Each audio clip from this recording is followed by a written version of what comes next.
Sim, shalom.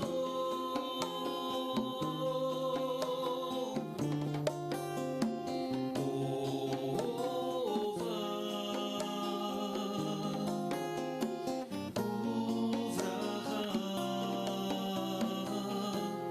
Sim, shalom. Tova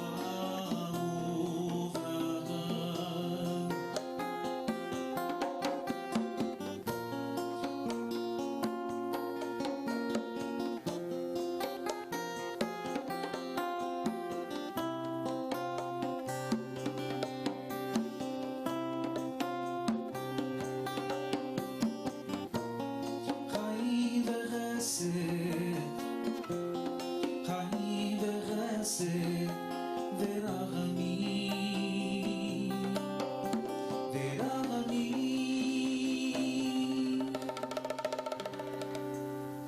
שים שלום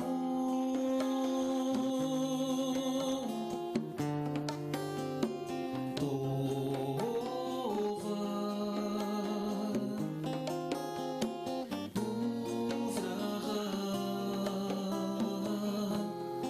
sim, shalom, tova uvraha.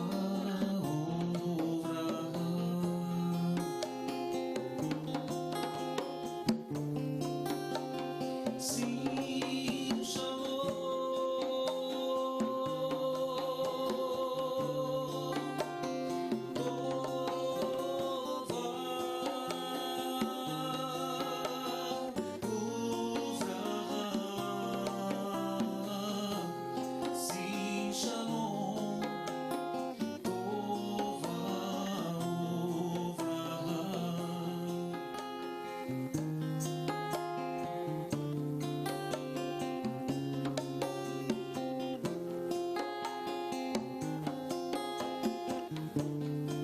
Sim, shalom, tova uvraha. Sim, shalom,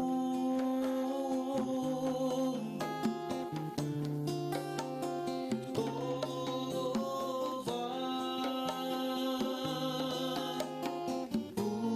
uvraha. Sim, shalom, tova uvraha.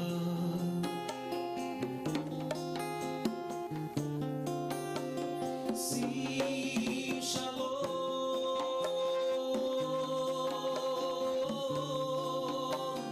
tova uvraha.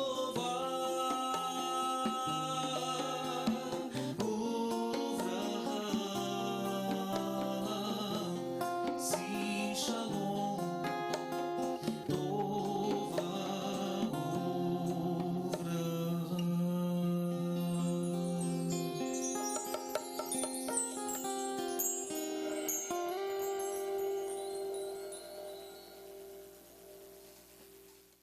Shalom para todos, bem-vindos a mais um programa do Shofar.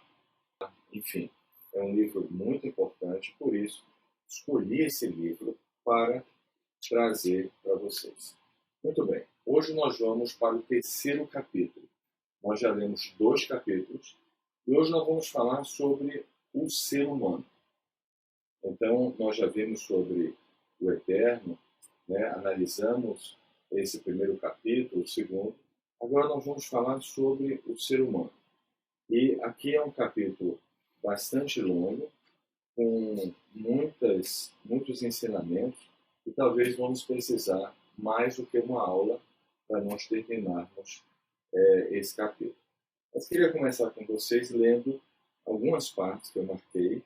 A primeira parte diz o seguinte: como mencionamos antes, o ser humano é a criatura criada com o propósito de se aproximar do Eterno. Então, o grande propósito do ser humano, o nosso grande propósito, é nos aproximarmos do Eterno.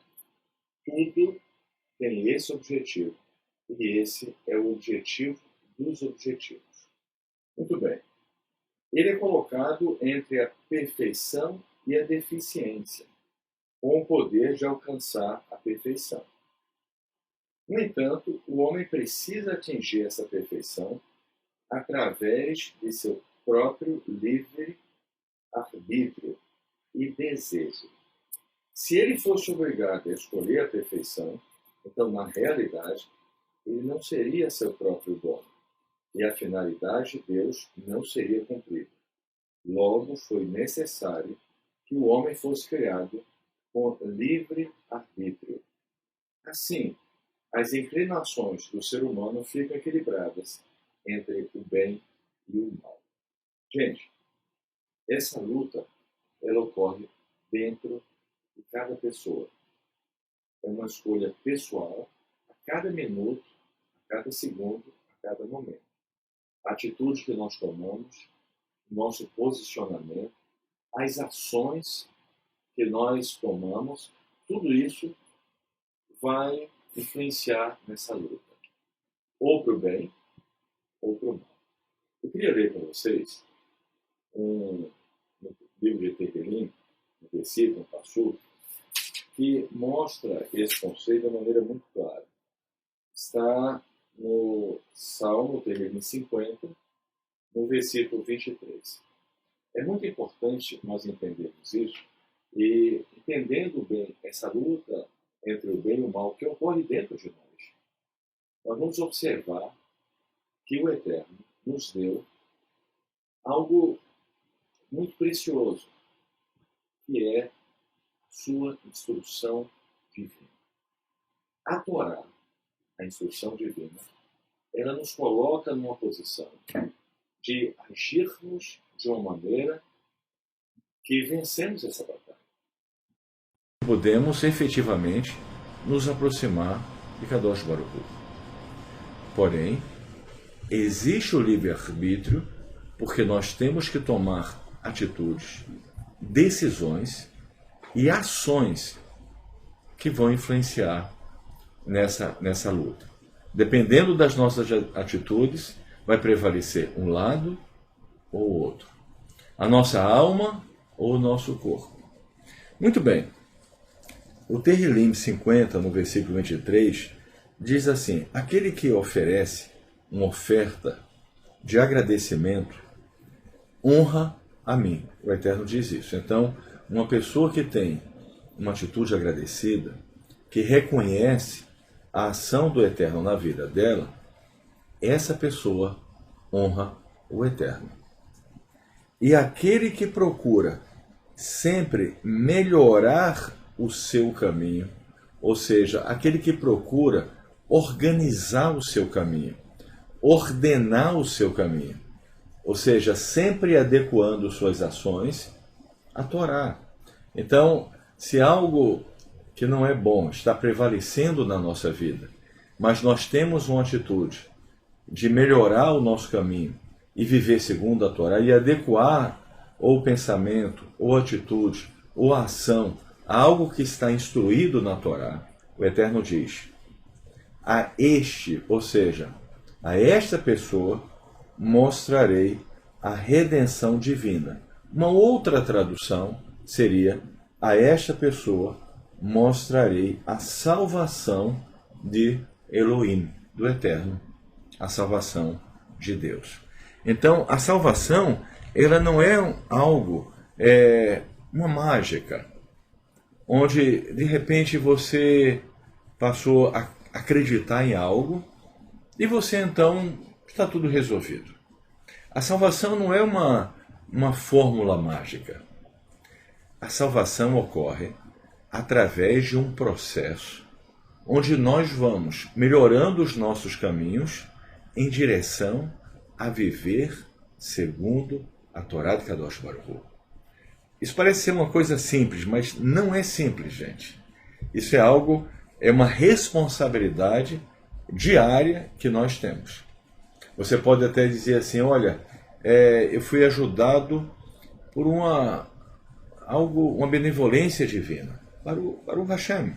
Ou você pode dizer: olha, teve um tzadik que me ajudou e me inspirou a buscar o Eterno e a ler a Torá, Baruch Hashem. Mas, após isso, sempre a responsabilidade será sua, será minha, será nossa. É individual de estudar a Torá e cumprir as mitzvot. A luta é diária. A luta é no nosso pensamento, a luta é dentro de nós, a luta é através das nossas ações.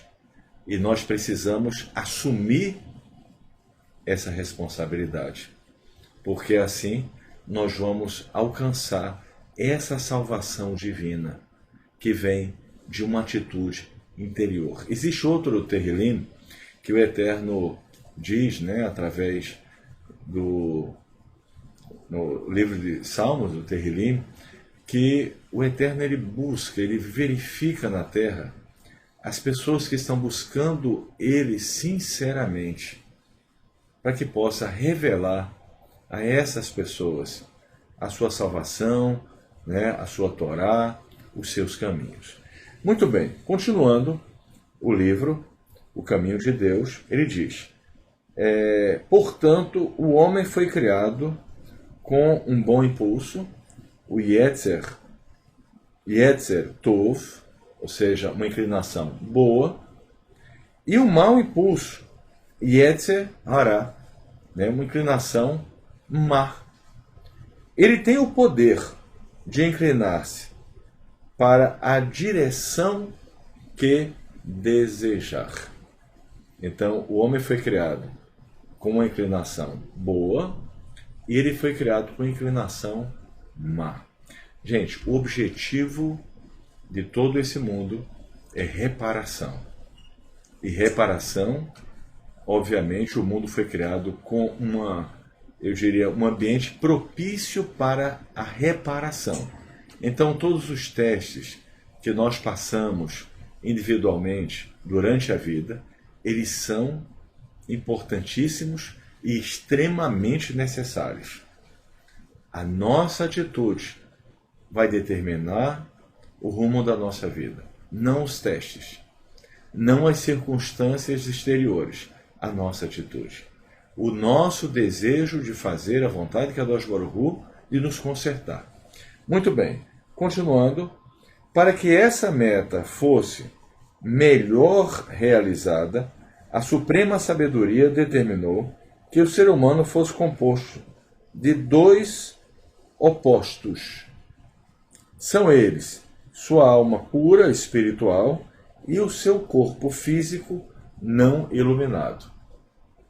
É interessante porque o corpo ele pode receber luz através da alma, mas ele só recebe luz se ele ceder espaço para que a alma possa então governá-lo.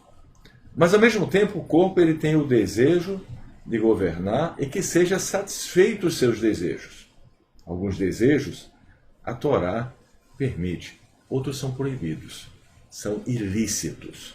Então essa guerra entre o corpo e a alma ocorre dentro de nós.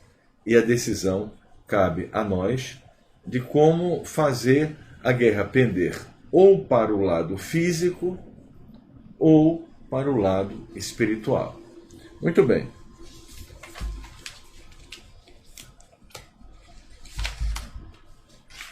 Cada um deles é atraído pela sua natureza, de modo que o corpo inclina-se para a matéria, enquanto que a alma tende para o espiritual. Então, os dois estão num constante estado de batalha. Se a alma prevalece, ela não somente se eleva, como também eleva o corpo, e, consequentemente, o indivíduo atinge a perfeição para o qual está destinado. Pelo contrário, se ele permitir que o físico predomine, então, além de rebaixar o seu corpo, ele também estará degradando a sua alma. Tal indivíduo torna-se desmerecedor da perfeição, e assim ele se divorcia de Deus. Todavia, ele ainda tem a capacidade de submeter o impulso, ou seja, de submeter o impulso físico à sua alma e ao seu intelecto, e assim atingir a perfeição. Todo esse processo de autocorreção nós chamamos de techuvá, ou seja, o retorno, né? O arrependimento. O que acontece, e é muito importante nós entendermos isso, nós jamais, por maior que seja a batalha, e isso é muito importante entender, o físico ele só predomina quando a nossa atitude é muito errada. Os testes, eles ocorrem diariamente. Na medida que a nossa alma está sintonizada com Kadosh Baruch Hu, nós passamos a governar o nosso corpo, e o nosso corpo, ele recebe, em troca disso, iluminação, satisfação, bem-estar. Por outro lado, se predominar o corpo, ele perde a luz e ele sai numa busca intensa por prazeres físicos, incluindo, entre esses prazeres, vários prazeres proibidos. Quando há então um predomínio do físico sobre a alma, isso trará sobre a alma degradação, como nós lemos aqui nessa parte do livro. Em outras palavras, se a nossa alma predominar, a nossa alma ela recebe luz e o nosso corpo é iluminado. O benefício ocorre para a nossa alma e para o nosso corpo. Porém, se predomina o físico, e o físico, gente, não é só um prazer meramente ligado a esse mundo físico. Quando a gente fala físico, a gente está falando de aspectos também, não só aspectos assim, objetivos, mas aspectos também subjetivos. Por exemplo, o orgulho, o egocentrismo, a rebeldia. Tudo isso é aspecto que nós consideramos ligados ao Yetzer Hará, que está aqui relacionado ao físico. Não só aspectos ligados diretamente ao corpo, mas aspectos que são inclinações do mal. Os aspectos ligados à alma, que levam a uma elevação espiritual, são o oposto disso. Somos testados toda hora. Infelizmente, nós observamos que a maioria das pessoas não vencem essa batalha. E nós vamos entender, um pouquinho mais na frente, de uma maneira mais específica, como isso ocorre dentro do povo judeu. Aí nós vamos observar a interferência de um outro aspecto, que é a intercessão dos tzadikim. Aí você diz, então pode haver a intercessão de um tzadik, e isso pode ajudar então as pessoas que estão perdendo essa batalha. Pode. Mas você diria, então, será que isso é contraditório com o que foi falado a princípio, que é responsabilidade individual? Não. Uma alma, ela pode ajudar outra alma. Uma alma pode dar a mão a uma pessoa que está sucumbindo. Um tzadik, através da iluminação que existe na sua alma, ele pode contagiar muitas pessoas a fazerem techuvá. Mas em todos os casos, seja através de uma ajuda divina, seja através da ajuda de um tzadik, ou através da própria atitude da pessoa, do esforço pessoal, em todos os casos, no final, a responsabilidade será sempre individual. Quem vai fazer uma pessoa separar tempo para estudar a Torá, quem vai fazer uma pessoa colocar em prática uma mitzvah, o que vai fazer a pessoa tomar uma atitude certa dentro de determinadas circunstâncias é a pessoa e ninguém mais.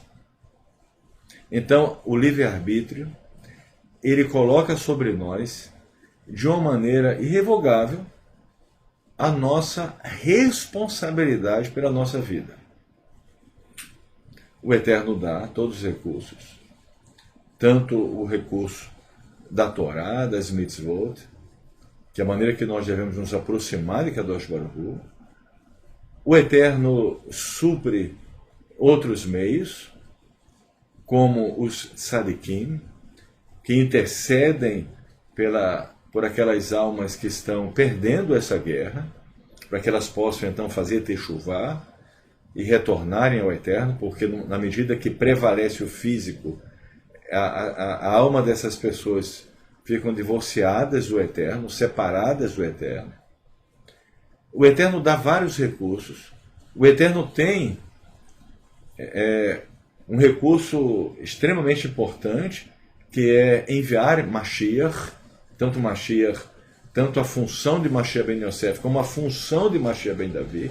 Tudo isso é fundamental. O Eterno escolheu, obviamente, o povo judeu para ser o povo depositário de todas essas revelações.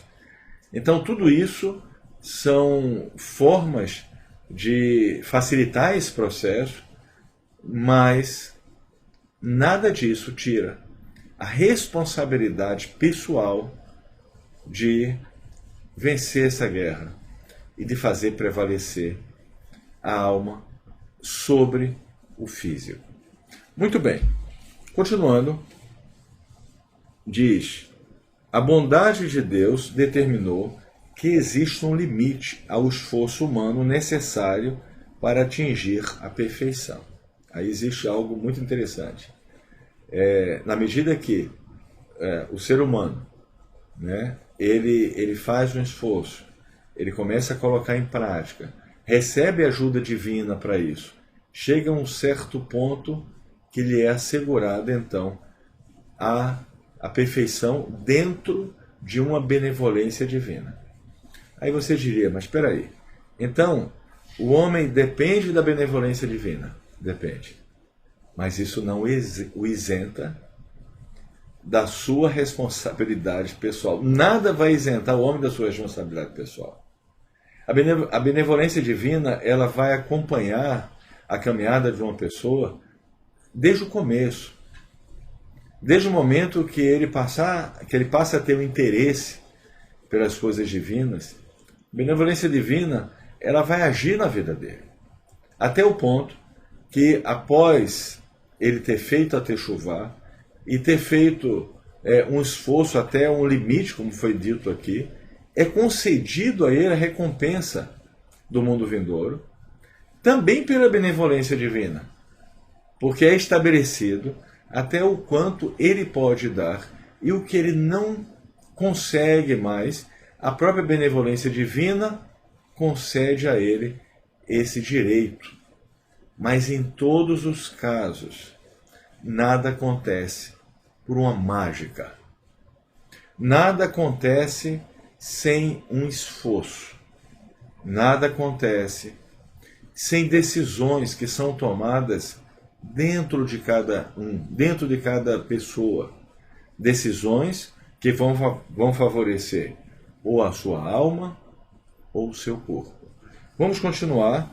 Ele diz: portanto, Deus criou dois períodos distintos, um como tempo de aquisição e outro como tempo de recebimento da recompensa. Como regra geral, contudo, aquilo que é pertinente ao bem é sempre maior, ou seja, o tempo da recompensa, a proporção da recompensa é muito maior. E aí, mais uma vez, em todos os casos, prevalece a benevolência divina. É muito interessante isso para nós, é um tema de suma importância, porque a maioria de nós, eu diria quase 100%, né, da Beit El Shama, veio do cristianismo. Então nós passamos um processo de techuvá e de quebra daqueles dogmas antigos e enganos dos quais nós éramos cativos. E um dos grandes enganos que havia sobre nós era uma pretensa graça que nos isentava da responsabilidade.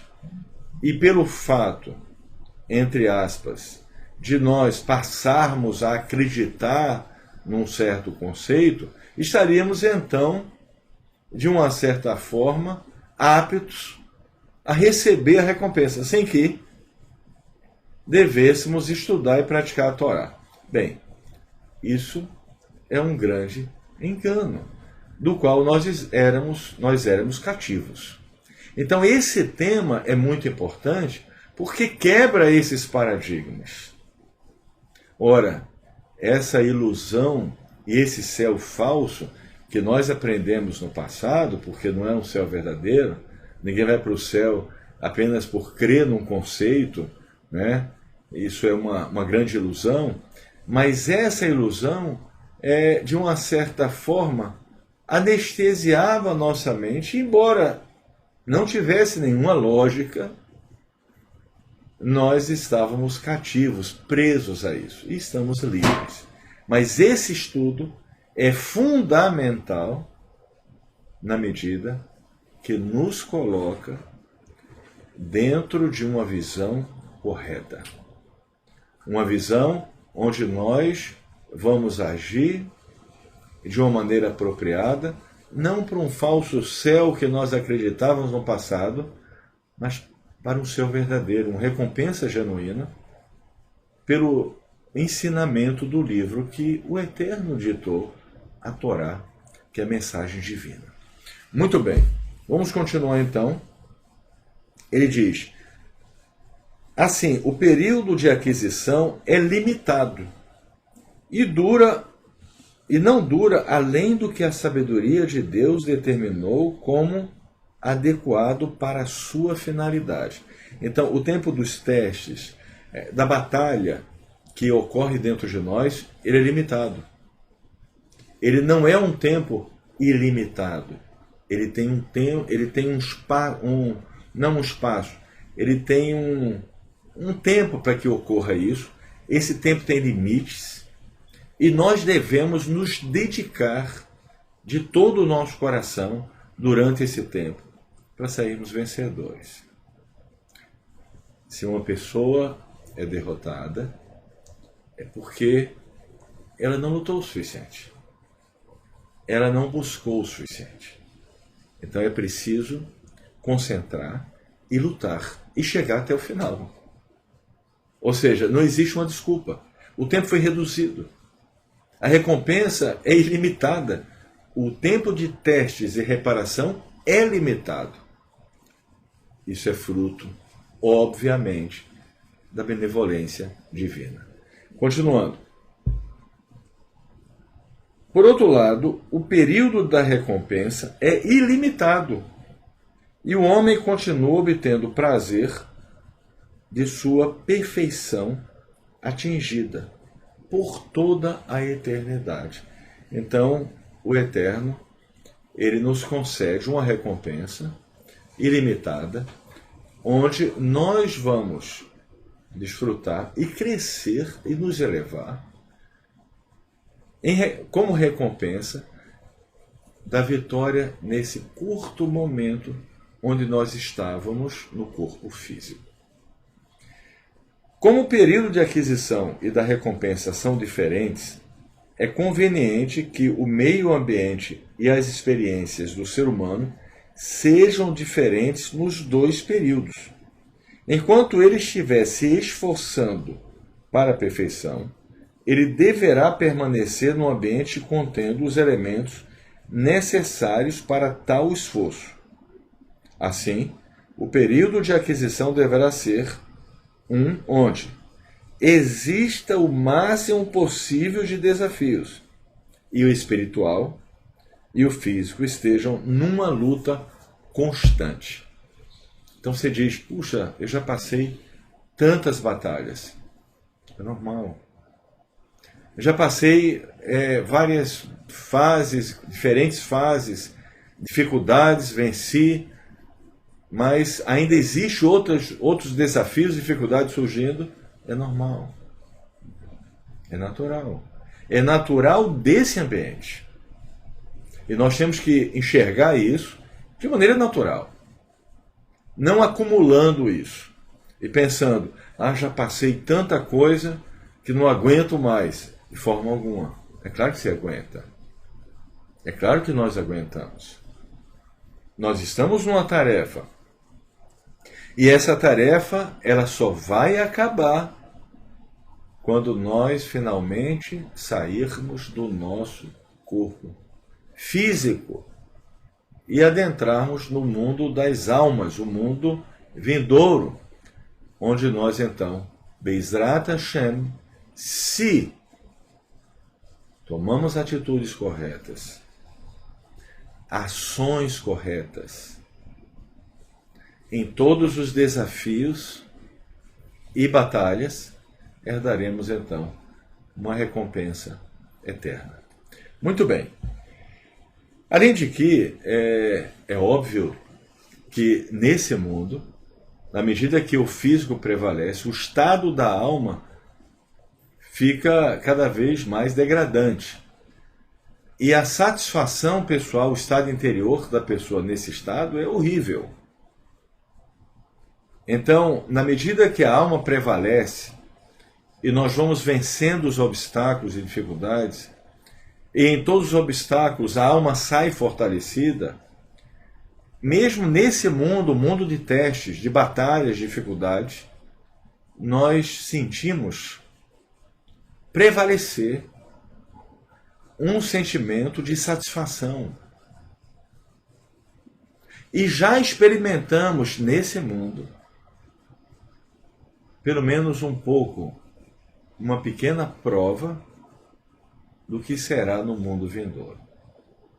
Enquanto que uma pessoa que está perdendo essa guerra, ela já começa a sentir nesse mundo o sentimento ruim, o vazio, a insatisfação que é fruto de uma alma que não herdará essa recompensa no mundo vindouro. E, na melhor das hipóteses, terá que passar uma série de purificações, já sem o corpo físico, através de um processo complexo, que não vamos falar sobre isso agora, onde a alma será purificada da sujeira adquirida quando estava junto com o corpo, num processo doloroso.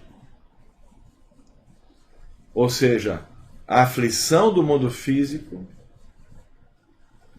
ela não para quando a pessoa morre, mas a alma continua sendo afligida porque perdeu a guerra aqui no mundo físico. Então, gente, nós temos que ter isso em mente para superar as dificuldades. Para cada momento que você passar uma guerra, uma luta, você superar isso.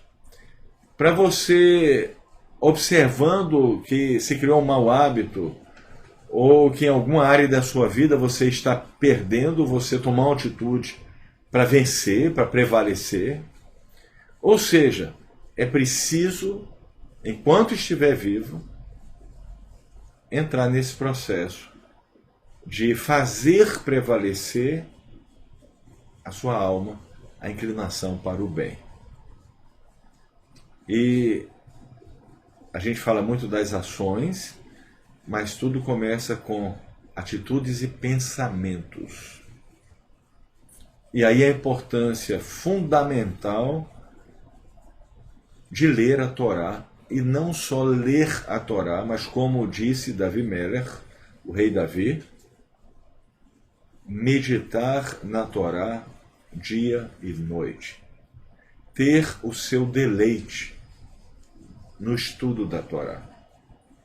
E a partir daí nossos pensamentos estarão iluminados, assim também dando muita força às nossas atitudes, a fim de que nossas ações, a fim de que o nosso comportamento, ele venha a seguir essa inclinação que já está ocorrendo no pensamento e nas atitudes que estão ocorrendo dentro da pessoa. Muito bem. Continuando então a leitura.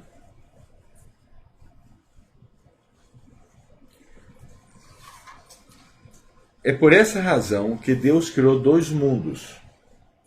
Esse mundo que é chamado Olam Hazé, este mundo, e o mundo vindouro, Olam Rabá. Então, Olam Hazé, este mundo, Olam Rabá, o próximo mundo, o mundo vindouro. O meio ambiente e as leis naturais desse mundo são necessários para o homem durante o seu período de esforço.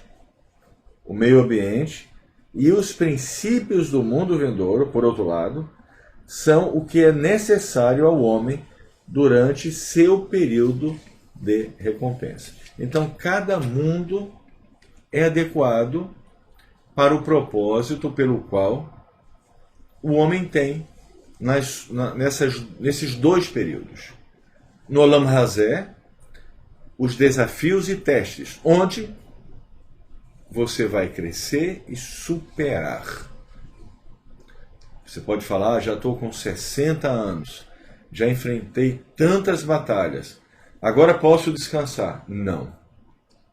Enquanto nós estamos vivos, as batalhas continuam, os desafios continuam e são, na verdade, colocados diante de nós com o objetivo de nos elevar.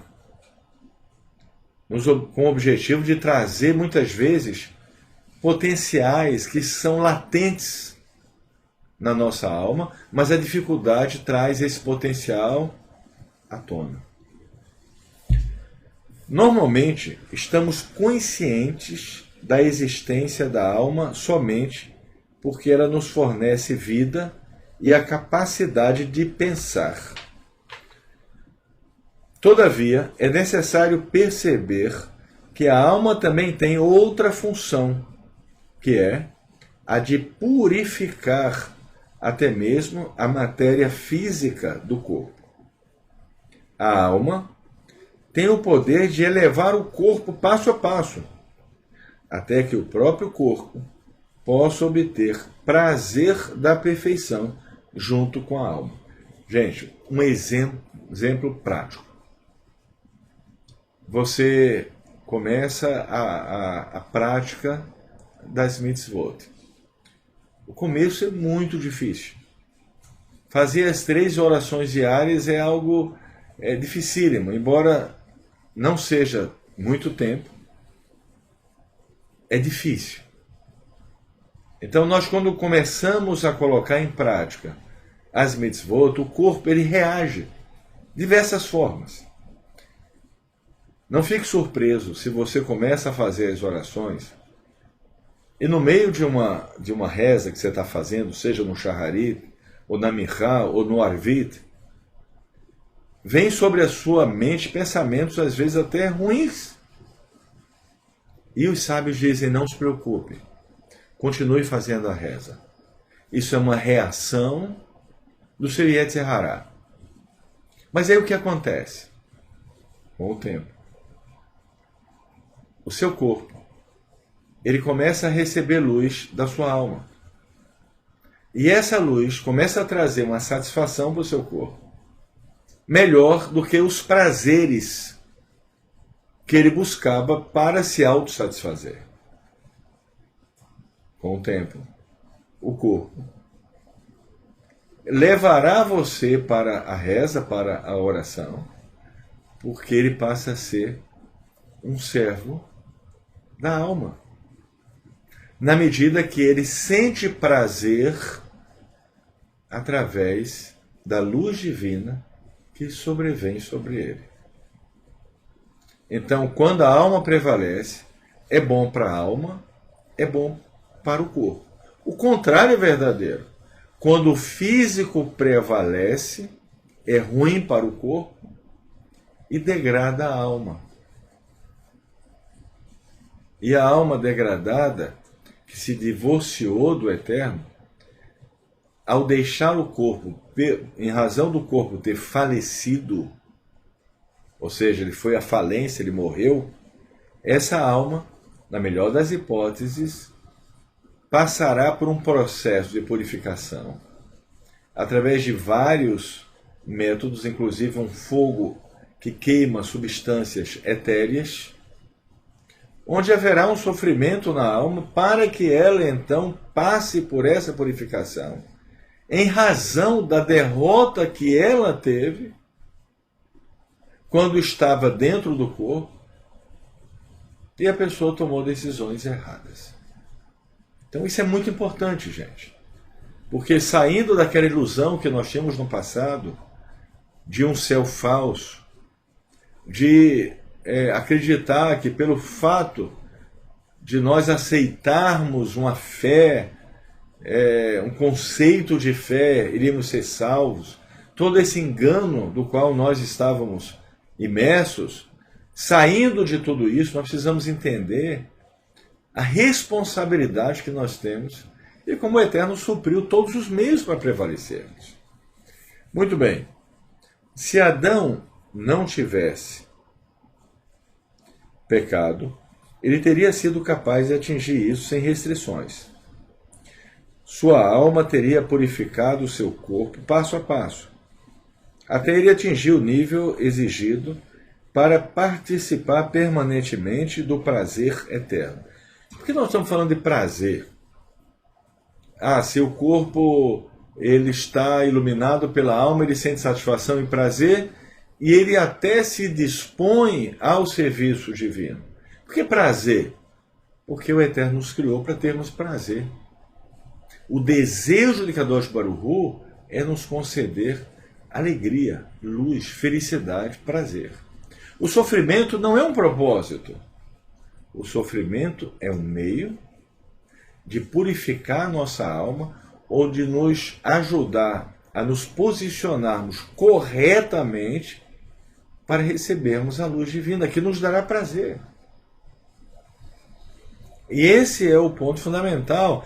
Por isso, muitas vezes você olha alguns tzadikim que já nem necessitam de prazeres que são lícitos na Torá, mas até abdicam, até largam, até renunciam a esses prazeres, porque essas almas, elas estão muito elevadas. E o corpo já está sentindo uma alegria, um prazer, uma satisfação tão grande que não necessitam mais até dos prazeres que lhes são lícitos. Muito bem, continuando. Ao pecar, a pessoa provoca o aumento do mal, tanto em si mesmo como em toda a criação. Como resultado, torna-se mais difícil atingir esse bem.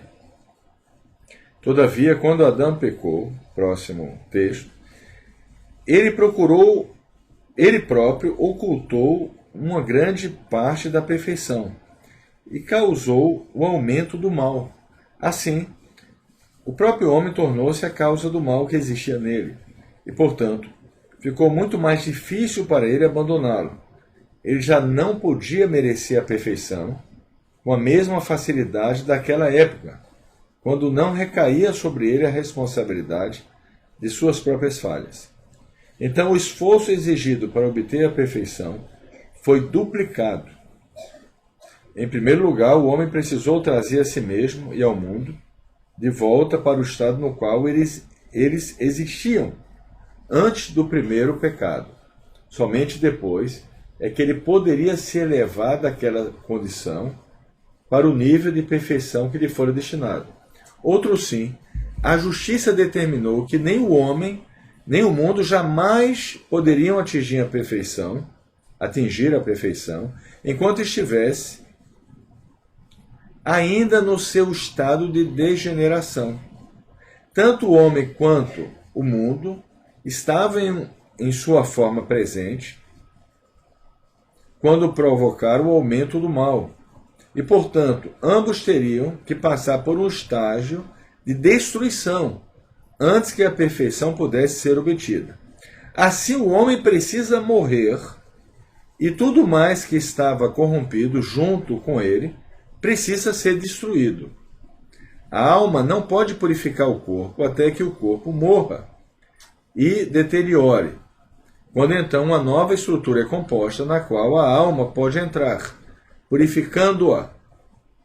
De maneira similar, o mundo inteiro tem de ser destruído e parar de existir na sua forma atual, e depois deverá ser renovado no novo estado, digno de perfeição.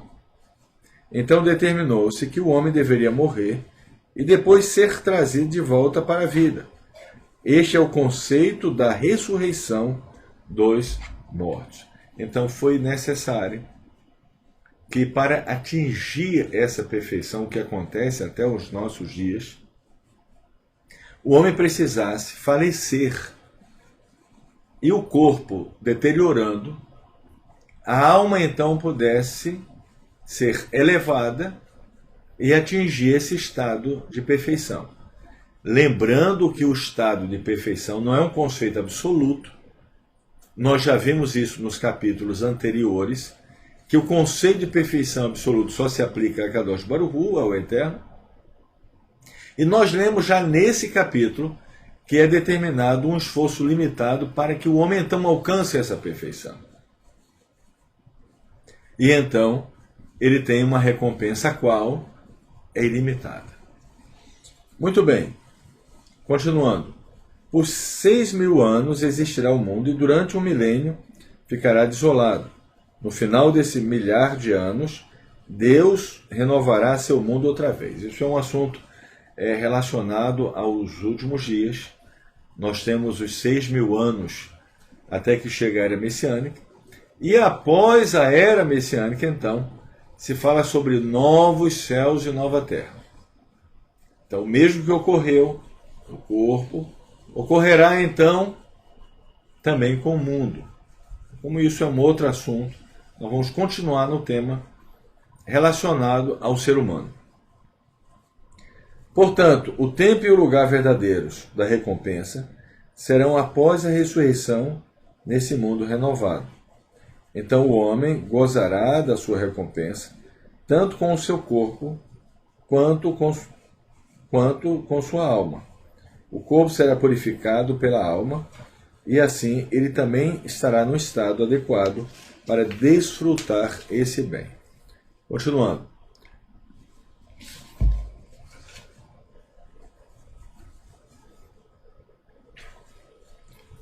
Próximo tema. Durante esse período de separação deverá existir um local adequado para cada uma das duas partes separadas. Porque nós estamos falando da pessoa ter passado a sua jornada aqui, mas nós sabemos que na era messiânica, é uma promessa do Eterno para o povo judeu, os judeus irão então ressuscitar.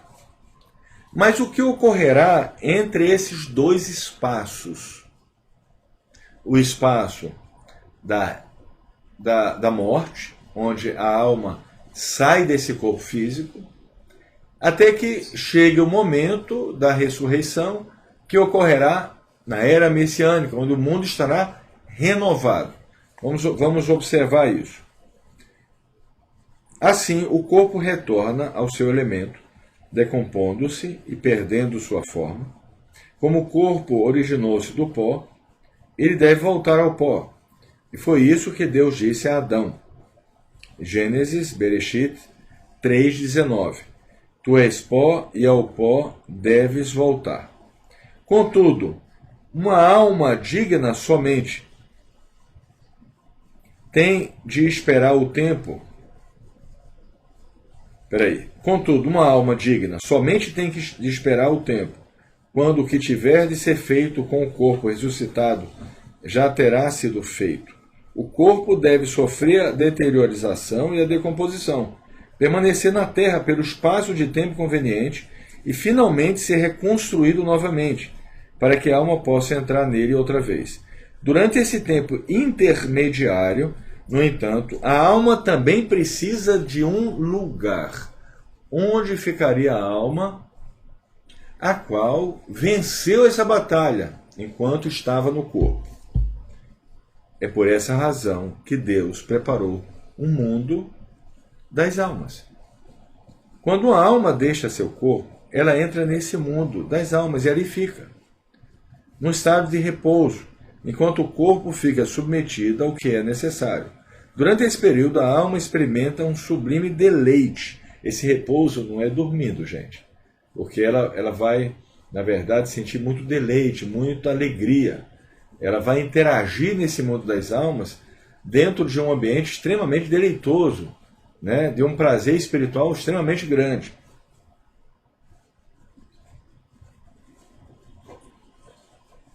Muito bem.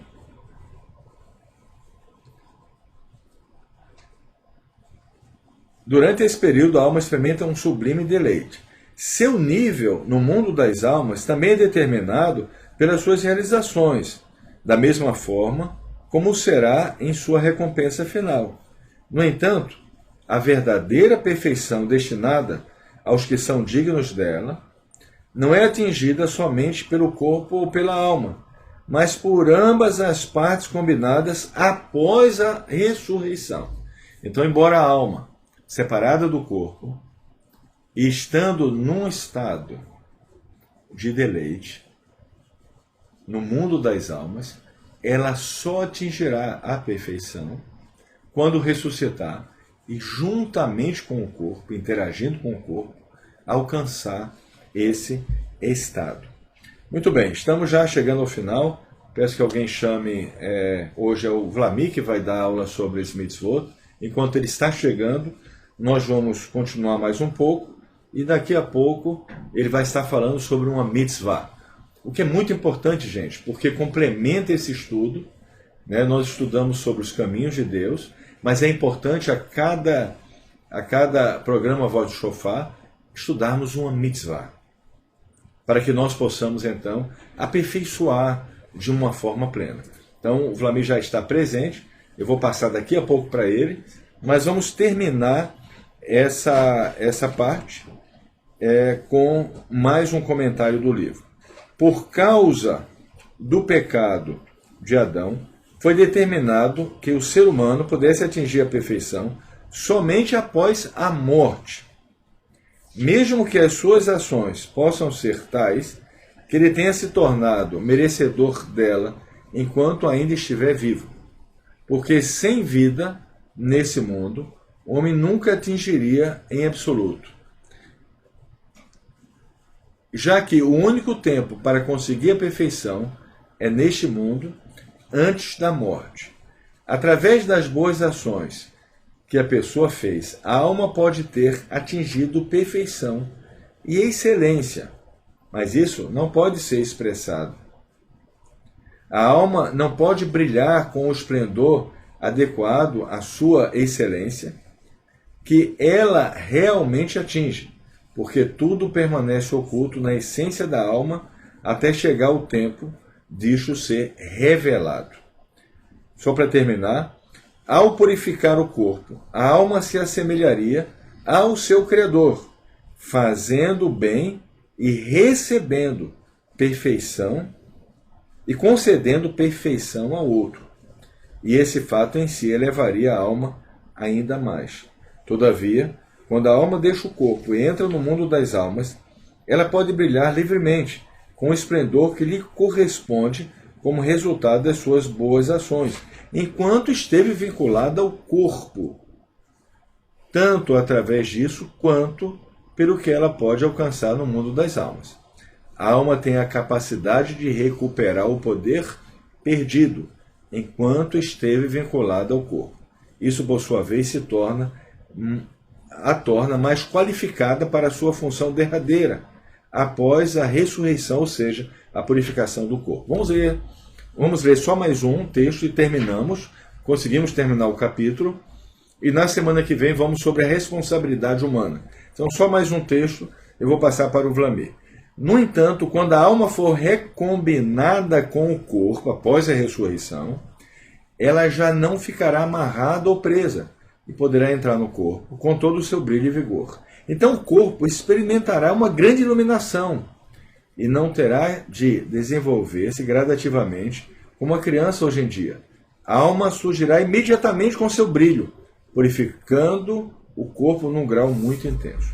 Então, isso ocorrerá após a ressurreição. E deixando claro, lutarmos nesse momento agora. Se aproximar de Kadosh Baruch Hu através da Torá e Mitzvot. Tomar decisões certas nas batalhas e dificuldades. Vencer essa batalha nesse mundo de testes. Após a morte do corpo, a alma fica no mundo das almas, experimentando algo maravilhoso. Um deleite, uma recompensa já que chega até ela.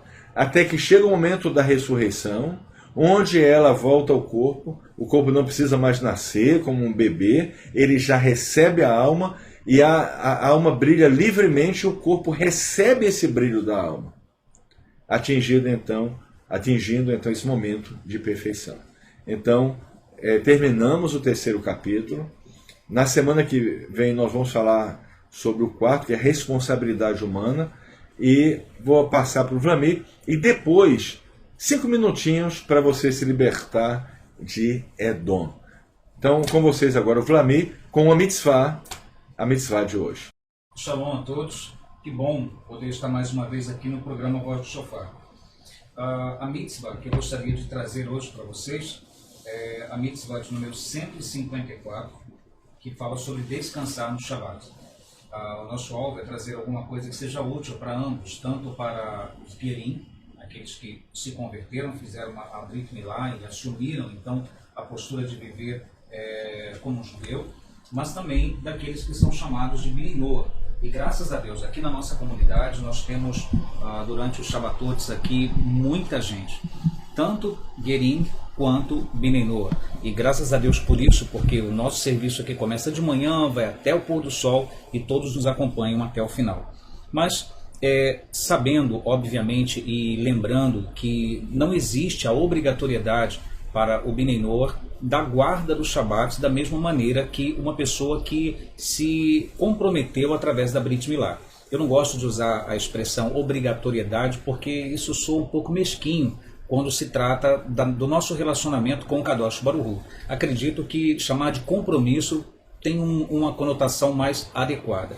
Mas então, já que o Bnei Noach não tem a obrigatoriedade sobre esse compromisso, vamos falando assim, por que então essa seria uma mitzvah importante para ambos? Porque, como eu falei, aqui na Beit Shama nós temos muitos também guardando conosco, acompanhando conosco, mesmo aqueles que ainda não têm a condição de guardar plenamente, mas estão aqui conosco participando. Bom, a mitzvah é descansar no Shabat. É óbvio que se formos desdobrar essa mitzvah, nós precisaríamos de muitos programas e muitas horas para falar a respeito. Mas a única coisa que eu gostaria de trazer hoje é sobre um ponto fundamental sobre isso, que é o significado disso, o que é a questão de descansar no Shabat. De uma forma mais simples, nós poderíamos dizer que é uma mudança de configuração, simplesmente uma mudança de configuração. Muitas vezes, e até para aquele que quer começar, muitas vezes pessoas entram em contato conosco pela internet e perguntam: como é que eu faço, como devo começar? Esse é o princípio básico. Diz aqui na página 133 do Sefer HaMitzvot, mitzvah número 154, descansar no Shabat. A mitzvah número 154 do Sefer HaMitzvot é o mandamento divino de descansar, cessar o trabalho no Shabat. A fonte na Torá. Esse mandamento está expresso em suas palavras, louvado seja, e no 7º dia descansarás, texto de Sefer Shemot 34, 21. E está repetido várias vezes, o enaltecido nos diz que descansar de todo o trabalho é uma obrigação aplicável a nós. Muito bem. Qual é o ponto, então, que eu quero trazer, já que é uma mitzvah tão extensa, como eu falei, tem tantos detalhes? Eu gostaria que, antes de se pensar no que pode ser feito, no que não pode ser feito, é preciso entender o seguinte: se esse descanso não começa na nossa alma, ele simplesmente não acontece. Muitas vezes, uma pessoa, até com o coração muito aberto, ela se dispõe, ela faz alguma coisa, ela dá um jeito de parar tudo, e realmente para tudo, ela realmente não faz nada, ela não vai fazer nenhum tipo de atividade que seria halaricamente proibida. Mas existe um ponto que muitas vezes, muitos de nós e para todos nós que estamos aprendendo e caminhando, mas muitas vezes ainda tropeçamos um pouco nisso, que é não permitir que a nossa cabeça também descanse. Do que eu estou falando? Nossos sábios de abençoada memória ensinam que quando o Shabat chega, você já deve ter ouvido a expressão que o Shabat é um templo no tempo. Outras pessoas chamam de um portal no tempo. Ou seja, a configuração muda, as coisas mudam. E o que acontece é que nesse momento, descansar, cessar de todo o trabalho, é literalmente você desligar a sua cabeça de tudo aquilo. Seja da sua empresa, seja das preocupações com suas contas, e muitas vezes nem mesmo falar a respeito. Os sábios vão ensinar que no dia de Shabat é dia de nós nos concentrarmos em orações, nas tefilot, no estudo da Torá, em descansar até mesmo o próprio corpo. Existe a tradição de dormir um pouquinho à tarde do Shabat, de dar atenção também à família, dizem os sábios. Ou seja, então de uma forma bem resumida, o que eu queria dizer hoje é sobre isso. Se você quer cumprir a mitzvah de descansar no Shabat, comece buscando no Eterno aprender a desligar a sua mente. Desligue a sua mente, desligue o seu coração. Esqueça que você tem trabalho, empresas, carros, enfim, atividades humanas normais do dia a dia. E concentre-se no Shabat. Veja, nós não estamos usando aqui um livro que fala das tradições. Não são tradições, não são costumes. É uma mitzvah. Esse é o Sefer HaMitzvot. É o mandamento sagrado, descansar no Shabat. E se você tem a condição de guardar, Baruch Hashem, se você tem o desejo de guardar, Baruch Hashem, comece desde já a praticar. Desligue a sua mente, descanse a sua alma e concentre-se única e exclusivamente no Kadosh Baruch Hu, ok? Que o Eterno te abençoe e você possa aproveitar e trazer isso para a sua vida, porque será de grande valia. Que o Eterno abençoe a todos. Shalom, shalom. Bem, voltamos então, 5 minutos para você se libertar de Edom. Ele traz a quebra de um grande paradigma. Quando nós estávamos, como eu falei no começo, e faço questão de dizer isso, porque nós saímos do cristianismo, do judaísmo messiânico, e nos libertamos dos paradigmas propagados pelo cristianismo, e nos voltamos à Torá de Kadosh Baruch Hu, e hoje nós entendemos plenamente que devemos nos aproximar do Eterno através de Torá e Mitzvot. Entendemos, mesmo quando recebemos a ajuda de um tzadik ou dos tzadikim, essa ajuda ela é importante para nós retornarmos, fazermos techuvá, mas o que ocorre após a techuvá é sempre uma responsabilidade pessoal de você seguir a Torá, de você querer se aproximar do Eterno segundo a vontade dele, e a vontade dele está na Torá. E o que eu li aqui quebra todos esses paradigmas que nós aprendemos no passado.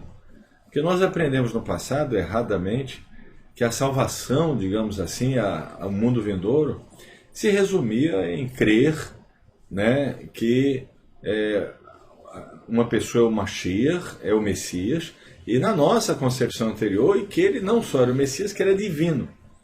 E isso, a aceitação desse dogma, dessa crença, então dava lugar ao mundo vindouro.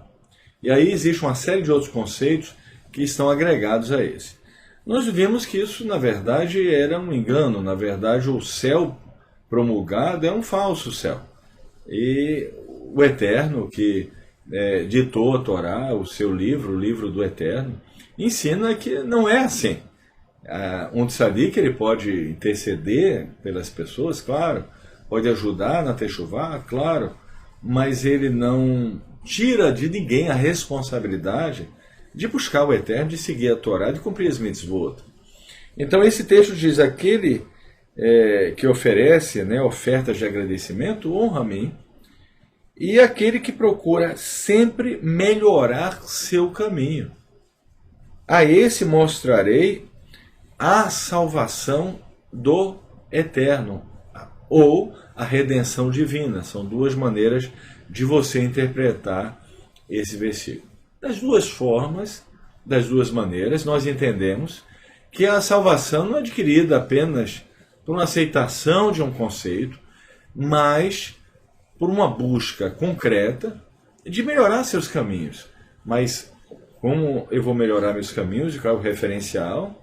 Ora, o Eterno escreveu um livro só para isso, né? Embora Moshe tenha sido escolhido para escrever literalmente, foi o Eterno que ditou, e esse livro nos mostra como devemos corrigir, o que devemos fazer, como devemos nos comportar, que comportamento está errado, o que é proibido, o que é certo, enfim, é a mensagem do Eterno. Mas mais do que isso, e isso é muito importante entender, a Torá, mais do que uma instrução, uma mensagem divina, a Torá tem algo até mais profundo.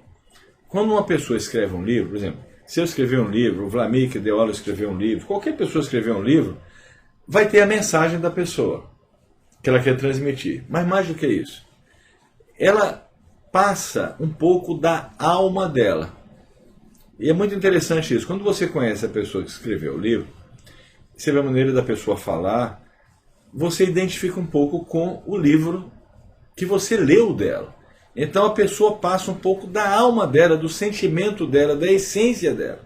Então a Torá, quando nós estudamos, nós captamos um pouco da essência do Eterno, da alma do Eterno, além da mensagem, além da instrução divina. Eu queria terminar então com um outro texto de Terrilim, que diz o seguinte: paz abundante existe para aqueles que amam a tua Torá. Para eles não existe tropeço. Para terminar, agora finalizar mesmo, vou perguntar a você: o mal existe? Se você disser o mal existe, você está certo. Se você disser o mal não existe, você também está certo. E por que os dois estão certos? Porque o mal existe em certas configurações, em certas realidades. Mas em outras configurações, em outras realidades, o mal não existe. Quando nós buscamos a Torá, nós observamos isso de maneira muito clara. Através da Torá, através de mitzvot, nós podemos chegar em algumas configurações, algumas realidades, onde o mal não pode nos atingir. Onde o mal não existe. Então, esse texto que eu li para você diz que paz abundante existe, ou seja, é uma realidade para os que amam a Torá. E para estes não existe tropeços. Em outras palavras, quando uma pessoa estuda a Torá e tem o interesse de cumprir as mitzvot, não existe tropeço. Ela jamais vai cair. Ela vai prevalecer. A menos que ela deixe de guardar a Torá. Foi exatamente por isso que Bilã, deu aquele conselho para corromper a comunidade através de mulheres midianitas que foram atrás dos homens judeus. Bilã sabia que enquanto o povo judeu cumprisse a Torá, ele era inabalável, invencível. Mas que, se ele se afastasse da Torá, então o mal poderia existir e haveria força para trazer prejuízo ao povo judeu. Mas, apesar de tudo isso, o povo judeu está vivo até hoje. Porque, mesmo se desviando, sabe onde está a verdade e faz techuvá.